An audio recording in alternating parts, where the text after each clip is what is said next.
Magandang araw, Malacanang Press Corps. 2026 budget para sa Local Government Unit o LGU, ipinalabas na ni Pangulong Ferdinand R. Marcos Jr. bilang tugon sa kautusan ni Pangulong Marcos Jr.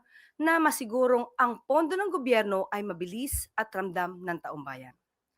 Inilabas na ng Department of Budget and Management o DBM ang 1.19 trillion pesos National Tax Allotment o NTA sa mga LGUs para sa kasalukuyang taon. Nilagdaan ang Special Allotment Release Order o SARO at ang kaukulang Notices of Cash Allocations o NCA noong Lunes, January 26. Direktang pumasok sa 2026 budget sa mga authorized government servicing banks ng mga LGU alinsunod sa umiiral na budgeting, accounting at auditing rules. Ayon sa DBM, sa pangunguna ni Acting Secretary Rolando Toledo, ang buo at maagang paglabas ng budget sa mga LGU ay patunay na ang 2026 budget ay nakatuon sa pagpapaunlad ng pamumuhay ng taumbayan. Inuuna nito ang mga pangunahing serbisyo, pinalalakas ang lokal na pamahalaan at prioridad ang mas mabilis na paghatid ng mga programang direktang nararamdaman ng mga komunidad. Patunay din ito sa patuloy na paninindigan ng administrasyon ni Pangulong Marcos Jr. sa fiscal decentralization at ang pagpapalakas ng kakayahan ng mga LGU na gampanan ng maayos ang mga tungkulin na ibinababa sa lokal na pamahalaan. Sa ilalim ng administrasyon ni Pangulong Marcos Jr., mas palalakasin pa ang kakayahan ng local government. Panawagan naman ng Pangulo sa mga LGU, gamitin ang budget para sa mga otorisadong pakay at sumunod sa reporting requirements bilang bahagi ng transparency at accountability standards ng pamahalaan.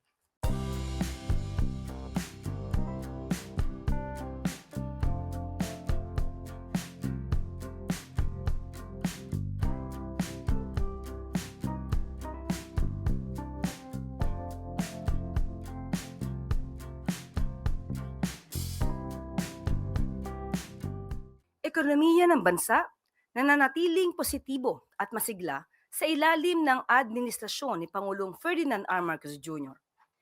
Pinangunahan ng Pangulo ang 7th Economy and Development Council meeting sa Malacanang kahapon.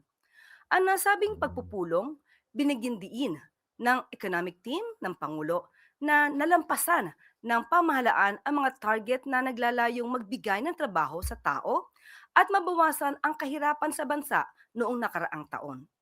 Noong 2020, umabot sa 10.3% ang unemployment rate sa bansa.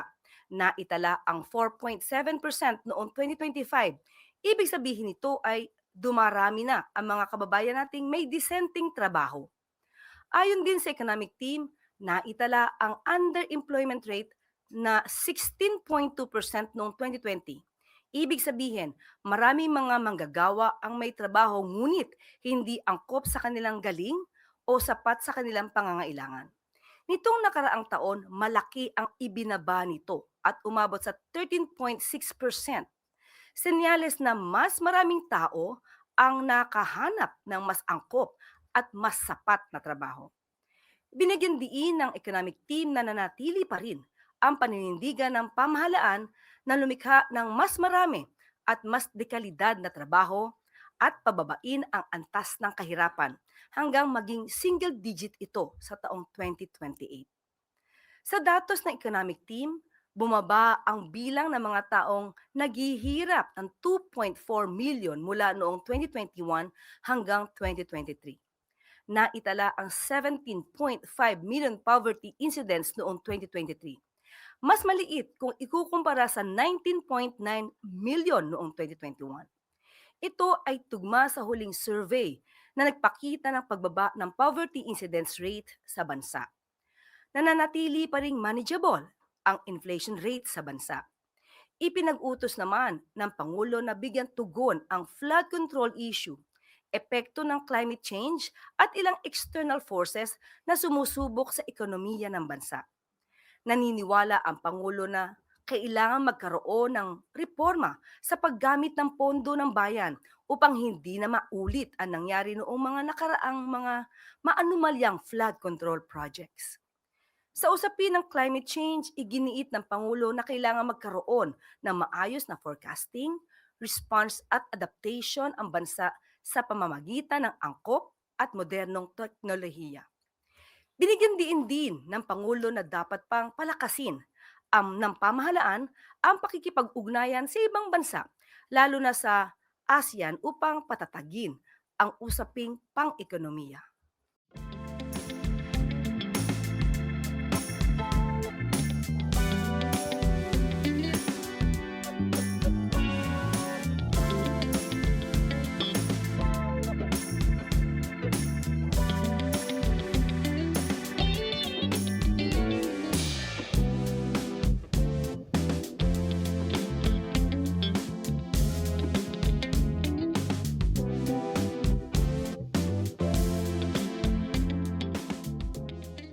Pangakong College Scholarship Program, tinupad ni Pangulong Marcos Jr. Magandang kinabukasan para sa mga kabataan. Iyan ang mithiin ni Pangulong Ferdinand R. Marcos Jr. sa kanyang pagtatatag ng Bagong Pilipinas Merit-Based Scholarship Program o BPMSP na ginanap sa Lawag, Ilocos Norte noong January 22. Layunin ng scholarship na bigyan ng pagkakataon ang top 5 graduates mula senior high school ng bansa o mga TESDA National Certificate holders. Galing man sila sa public school o private, anuman ang kanilang katayuan sa buhay, sila ay magkakaroon ng akses sa dekalidad na edukasyon. Ang BPMSP ay isang flagship initiative na nag-ugat mula sa ugnayan ng CHED, DepEd at TESDA. Sa ilalim ng scholarship, may pagkakataong magpakadalubhasa ang mga scholar sa high priority sectors na inaasahang makakatulong sa ikauunlad ng bansa. Maaaring kumuha ng degree at technical vocational, education and training ang mga scholar upang pagyamanin ang kanilang kaalaman sa napiling larangan. Hindi lamang ito pagtupad sa pangako kundi pagpapatibay sa kinabukasan ng bansa sa pamamagitan ng pagpapaunlad ng sektor ng edukasyon. Nais ng Pangulo na ang programang ito ay maipabatid sa pinakasulok ng bansa upang maipaabot sa lahat ng deserving students isang pag-asang handog ng Pangulo sa ating mga mag-aaral. Dahil sa bagong Pilipinas, ang kabataan ay tinuturing na natatanging yaman ng bayan.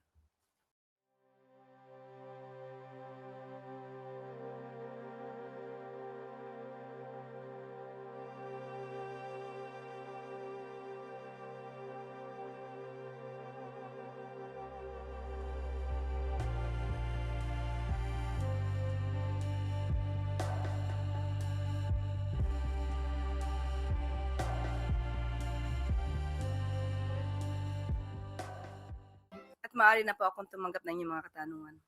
Unang tanong po mula kay Tristan Nodalo, Newswatch Plus. Hi, Yusek. Good morning po. Si Batangas Representative Leandro Leviste said that the Philippines is now under a de facto martial law. So how does Malacanang respond to this statement where he said critics allegedly feel intimidated or selectively prosecuted? Not all wrong opinions deserve a response from the palace.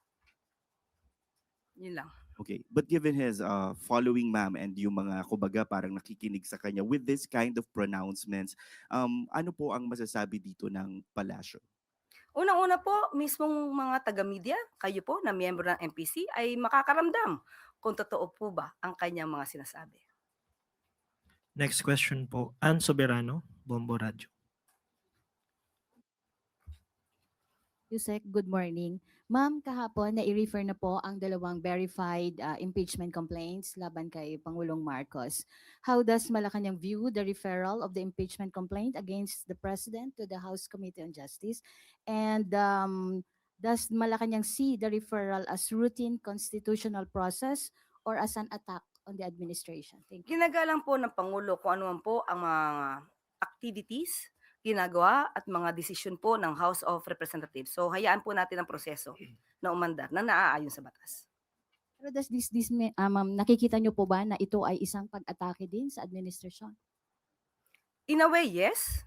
Dahil sabi po natin, ang anumang pagsasampa ng impeachment complaint ay hindi lang ang Pangulo maapektuhan, kundi mismo ang bansa at ang ekonomiya.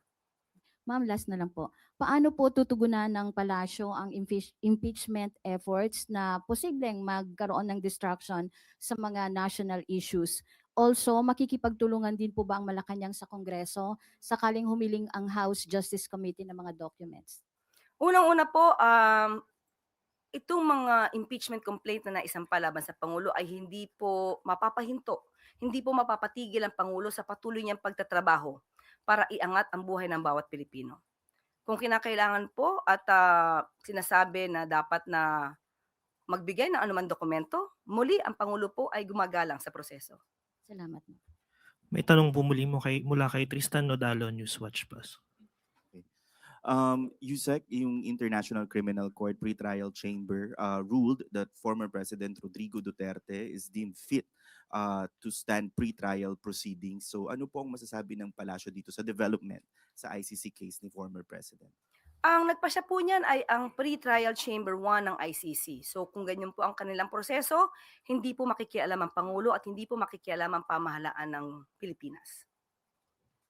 One follow-up na lang po. But on my first question lang po, dito kay Congressman Levista, because sinabi niya po na yung mga nag-expose pa daw po ng korupsyon ang tina-target ng administrasyon nakakasuhan, katulad po siguro niya na nag-float ng Cabral Files and etc. Siguro po, anong response ng palasyo sa nagsasabing yung mga kritiko, yun pa ang tina-target kung sila pa po ang nag-expose ng corruption activities? Kung may mga kritiko, makikita naman po natin panay-panay ang pag-akusa, pagbibigay ng mga masasakit na salita ng walang katotohanan kay Pangulo. Pero ang Pangulo mismo ay hindi po nagsasampa ng kaso. Kung lumalabag po sa batas, ang sino mang mga nagsasalita o may ginagawang aksyon, nararapat lamang po na sila ay makasuhan dahil po may batas na umiiral sa atin. Next question po, Sam Medinilla, Business Mirror.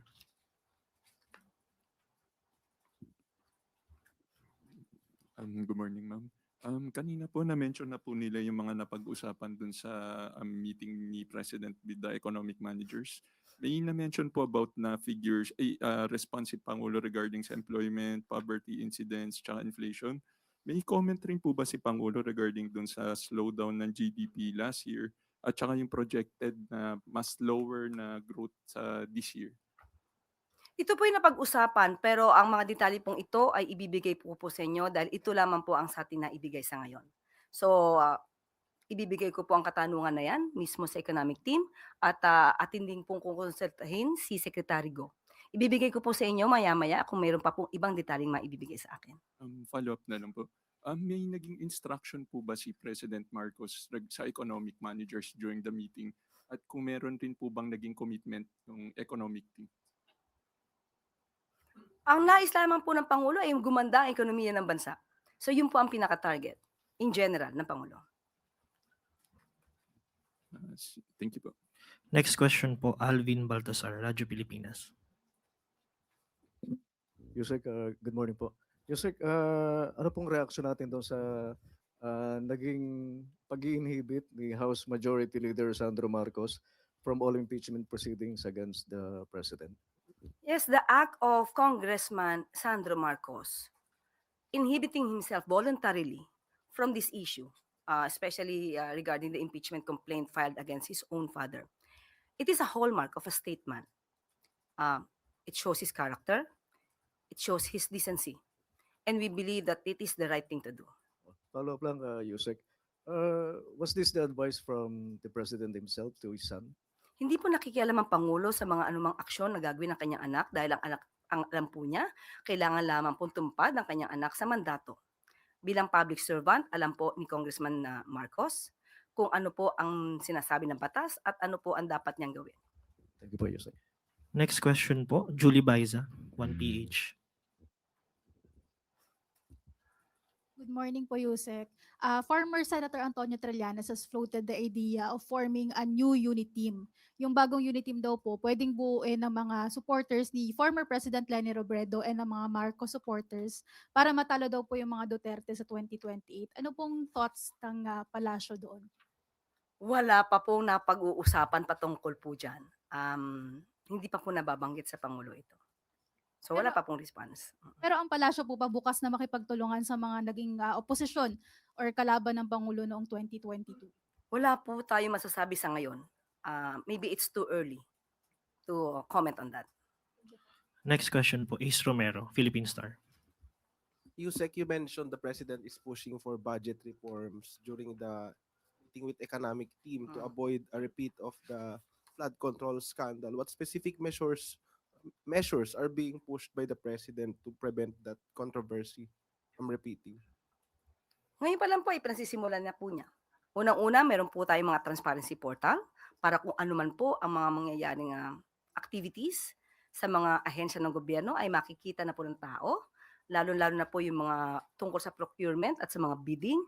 Isa po yan. At unang-una sinasabi rin po, pati nga po kanina sinabi ko tungkol sa LGU, naggastos ng pera na naaayon at dapat may transparency and accountability. Did the economic team and the president discuss about the weakening of the peso during that meeting? Wala po sa akin na ipaabot sa ngayon, but tatanungin po natin maya-maya ang economic team at para makuha ko po yung pinakadetalye patungkol dyan. Thank you. Next question po, Tina Maralit, Manila Times. Good morning, ma'am. Ma'am, a Filipino citizen was reported to have been among those killed in eastern Ukraine. Russia allegedly has been recruiting foreigners para sila ang isabak sa gyera. How concerning is this for the Philippine government kung totoo po ito at anong mga ahensya po ang dapat kalampagin tungkol dito? Wala po pang naipapaabot sa atin patungkol po dyan, pero titignan po natin ang pinakakonteksto at aalamin po natin mismo sa Secretary of Defense. Thank you, ma'am. Next question po, Chloe Hufana, Business World. Yusek, balikan ko lang yung meeting kahapon na sa Thursday pa ilalabas yung full year GDP growth report, pero I was wondering kung na-present ba in advance kay President yung figures? Ako po'y walang personal na presensya sa nasabing meeting dahil po tayo ay nandito at nagkakaroon ng press briefing. So ang yung mga ibang katanungan para sa detalye ay maaari ko pong ibigay sa inyo maya-maya. Sige, thank you po. Yun na po huling tanong, Yusek. Back to you po. Okay, Ivan? Yusek, kumustahin lang namin ulit ang Pangulo kasi napansin namin yung event later ay liliban muli siya. So far this week, wala pa ho siyang engagement sa labas, Yes. Palasyo. Dito Kumusta po muna. ang Pangulo? Private meetings muna. Maayos po ang kanyang kalagayan. At ito ay isa sa paraan ng kanyang maaaring pag-uutos ng kanyang doktor na maghinay-hinay ng konti. Pero still, kahit sinabihan na siya ng kanyang mga doktor, patuloy pa rin po ang kanyang pakikipag-meeting dito po sa palasyo. Salamat. Thank you so much. 15 Pilipinong tripulante nasagip mula sa lumubog na barkong MV Devon Bay na sa pangangalaga na ng DMW. Alinsunod sa direktiba ni Pangulong Ferdinand R. Marcos Jr. na pag-ingatan at tiyakin na nasa mabuting kalagayan ang ating mga kababayang marino. Sinalubong kahapon ng pinagsanib na puwersa ng Department of Migrant Workers at Overseas Workers Welfare Administration ang mga nasagip na Pilipinong seafarer mula sa lumubog na barkong MV Devon Bay. Nasa mabuting kalagayan ang 15 tripulanteng Pilipino matapos agarang sumailalim sa medical treatment. Samantala, nasa pangangalaga na rin ng DMW at OWA ang labi ng 2 yumaong crew member ng barko. Ayon sa Philippine Coast Guard, patuloy pa rin ang paghahanap at rescue operations para sa 4 pang nawawalang crew member ng MV Devon Bay. Ayon sa DMW, ongoing din ang kanilang coordination sa Coast Guard at iba pang ahensya ng pamahalaan upang siguruhin na matututukan ang kalagayan ng mga nasabing marino at kanilang mga pamilya.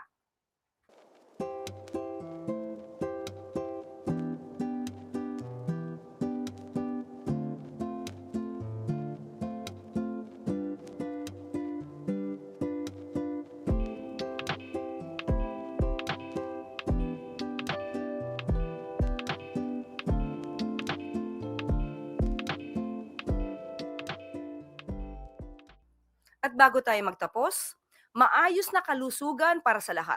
Iyan ang nais ni Pangulong Marcos Jr. sa ilalim ng Zero Balance Billing. Alinsunod sa kahustuhan ni Pangulong Ferdinand R. Marcos Jr. na pangalagaan ang kalusugan ng bawat Pilipino, nakipag-ugnayan si Executive Secretary Ralph Recto sa pamunuan ng DOH at PhilHealth upang palawigin pa ang mga benepisyo ng Zero Balance Billing upang mapangalagaan ang mga contributors mula sa middle class. Makakaasa pa sa mas maayos at mas accessible na healthcare ang mga nagbabayad ng kanilang premium sa PhilHealth. Sa ilalim ng bagong direktiba mula sa Pangulo, layunin ng pamahalaan na mas maramdaman ng taumbayan ang mga serbisyong nagmumula sa mga buwis na kanilang binabayaran. Ayon sa DOH, kasalukuyang nasa huling bahagi na ang pagsasaayos ng healthcare provider network model na naglalayong palakasin ang suporta sa mga LGU. Ito'y para pagtibayin ang kakayahan ng local government upang magbigay ng mas mataas na antas na medical care para sa mga Pilipino.